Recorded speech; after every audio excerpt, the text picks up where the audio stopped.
تو اب یہاں پر مد کون سی بنی؟ مد عارض وقفی. اس کی کیا تعریف ہے؟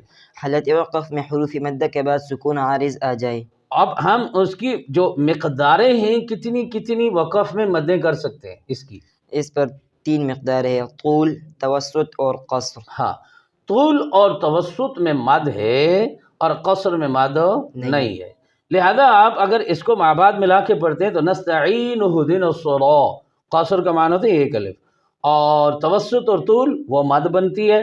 لہذا نستعین سے نستعین، یہ کون سا انداز ہوا؟ طول کا. طول کا، یعنی 3 الف کا. نستعین، یہ توسط کا. توسط یعنی 2 الف. 2 الف کا. تو لہذا نستعین سے نستعین. اب لا ریب سے لا ریب، وصویف سے وصویف، نستعین سے نستعین. موقوف علیہ جس پر ہم نے وقف کیا وہ زبر زیر پیش کو کیسے ختم کیا جاتا ہے وہ آپ حضرات نے سن لیا. اس کے بعد ہم نے دوسرا انداز شروع کرنا ہے، 2 زیر اور 2 پیش اور 2 زبر والا. یہاں زبر زیر پیش تھی اور ادھر 2 زیر 2 زبر 2 پیش. مثالیں آگے پیچھے لکھ دی. شیئن سے کیسے وقف ہوگا؟ شیء. شیء. یہاں پر بھی جو مد بنی وہ کون سی بنی؟ مد لین عارض مد لین عارض وقفی، کیونکہ ادھر بھی حروف لین کے بعد فا پر ہم نے وقف کیا، سکون عارض ہوا. شیء میں بھی یا لین کے بعد حمزہ پر ہم نے سکون عارض کیا حالت وقف کی وجہ سے. یہاں پر بھی مد لین عارض وقفی بنی. اور یاد رکھ لیے موقوف علیہ کے نیچے 2 زیریں ہوں اور اس پر 2 پیشے ہوں تو وقف میں کیا ہو جاتے ہیں؟ ساکن ہو جاتے ہیں. شیئن سے شیء. ہاں جی. اور حدید سے حدید. ہاں، دال پر قلقلہ بھی کرنا ہے چونکہ روپے قلقلہ 5 ہیں. اور توجدن وقف میں جہاں بھی آئیں آپ ان کو ڈبل کر کے اچھی طرح پڑھیں. حدید سے حدید. اب ہم نے حالت وقف میں کس کو ساکن کیا؟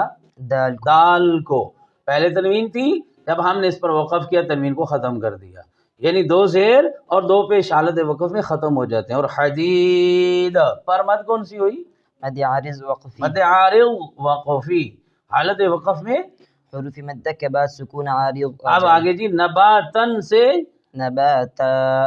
شیئن، زیریں یہاں ختم ہو گئیں، حدیدن پیشیں یہاں ختم ہو گئیں، لیکن 2 زبر.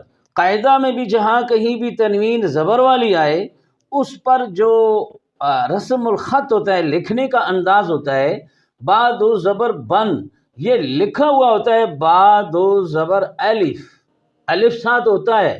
اسی طرح تا 2 زبر الف. حمزہ پر نہیں ہوتا، حمزہ پر اکثر اس کے ساتھ الف نہیں ہوتی، بہر صورت کہیں ہوتی بھی ہے. بہرحال باقی تمام جو حروف ہیں ان کے ساتھ الف ہوتی ہے. اس کا مقصد یہ ہوتا ہے کہ تنوین کے ساتھ الف جب آ جائے تو جب آپ اس پر وقف کریں تو ایک زبر کے ساتھ پڑھیں، کیونکہ الف مدہ وہ ہوتی ہے جس سے پہلے زبر ہوتی ہے.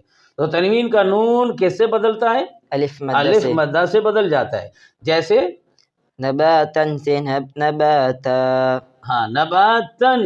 اب دیکھیں تنوین زبر والی تنوین، یہ یاد رکھ لیں، 2 زیر 2 پیش نہیں، زبر والی تنوین جہاں بھی آئے گی. نباتن سے نباتا، وہاجن سے وہاجا، حسابن سے حسابا، یسیرن سے یسیرا. اسی طرح اور مختلف الفاظ آتے ہیں تو بتانے کے لیے چند مثالیں کافی ہیں. تنوین زبر والی کو جو اس میں نون کی آواز آتی ہے اس کو آپ نے الف سے بدل دینا ہے. نباتن سے نباتا، الفافن سے الفافا، سباتن سے سباتا.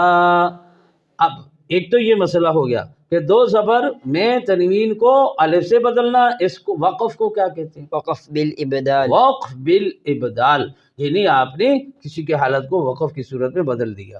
اب ایک دوسری چیز بدلنی ہوتی ہے. القارعۃ سے القاریعہ. القارعہ، یعنی گول تا کو ہم نے وقف میں کیا بنانا ہے؟ ہاں سے بدل. اب گول تا کو کیا کہتے ہیں؟ تائے تائی مدورہ. تائے مدورہ. اور لمبی تا کو کیا کہتے ہیں؟ تائی مطولہ. ہاں تائے مطولہ یعنی لمبی تا. اچھا لمبی تا کی آواز تا ہی کی آئے گی، جیسے إذا الشمس كورت. ہاں اذا الشمس کورت، وہ تا جو ہے تا مطولہ ہے، لمبی تا ہے، وہ وقف میں تا ہی رہے گی. اور جو ہا والی تا ہے اسے تا مدورہ کہتے ہیں، یعنی دائرے والی تا، گول تا. ہا کی شکل کی کوئی بھی تا لکھی ہوئی ہے اسے وقف میں کیا پڑھنا ہے؟ ہاں سے ہاں بدلیں پڑھنا گے. ہے. اب کوئی مثالیں آپ دو. جیسے القاریعۃ ما القاریعہ، اور الحاقہ، اور خاشعۃ سے خاشعہ. ٹھیک ہے، یہ تائے مدورہ ہے، ہا والی تا ہے، اسے وقف میں ہا بنا کے پڑھنا ہے. اسی طرح کچھ کلمات ایسے ہوتے ہیں جن کے آخر میں تنوین کے بعد یا اور یا لکھا ہوتا ہے، یا چھوٹی یا جسے ہم اپنی زبان میں کہتے ہیں، یہ یا لکھی ہوتی ہے. تو اس تنوین میں بھی وقف بالابدال ہوتا ہے، تنوین کے نون کو الف سے بدلنا پڑتا ہے. مسمن سے مسمى. اب جیسے سبح اسم ربک الاعلی الذی خلق فسوی، اس آواز سے ملا جلا لفظ ہوگا مسمن سے مسمى. اسی طرح طون سے طوى. طوى، یہاں بھی تنوین کے نون کو الف مدہ سے بدلیں. الف مدہ سے بدل دینا، تو یہ بن جائے گا وقف بالابدال. یشاء. اچھا حمزہ پر دو زبریں آئیں، تو حمزہ پر دو زبریں آئیں تو اس کی بھی تنوین کے نون کو الف سے بدلنا ہے. جیسے یشاء سے یشاء. من رسلہ سے من رسلہ، ہا کے نیچے کھڑی زیر ختم کر دینی ہے. رسلہ خیرا یرہ کی جگہ خیرا یرہ. اب آگے کھڑی زبر جیسے فسوی. اب اسی طرح سبح اسم ربک اعلی. الذی خلق فسوى. والذی قدر فهدى. والذی اخرج مرعى. فجعله غثاء. احوى. یہاں کھڑی زبر کو ثابت رکھنا ہے. اسی طرح یہ ہے لتستووا، کیا لفظ ہے؟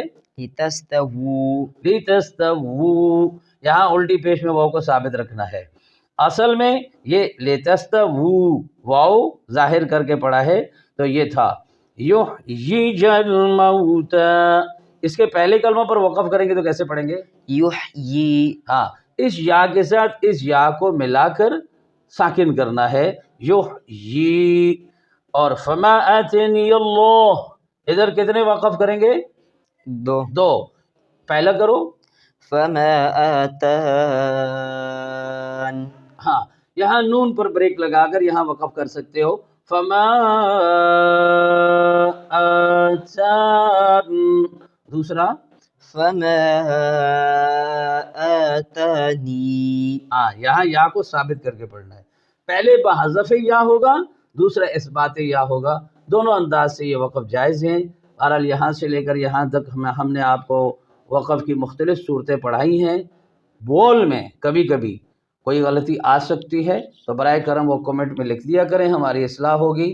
آپ حضرات سے التماس ہے کہ اس ہمارے سبق کو سبسکرائب بھی کریں اور اس کو شیئر بھی کریں، اور تاکہ لوگوں کو زیادہ سے زیادہ نفع ہو. وما علینا الا البلاغ.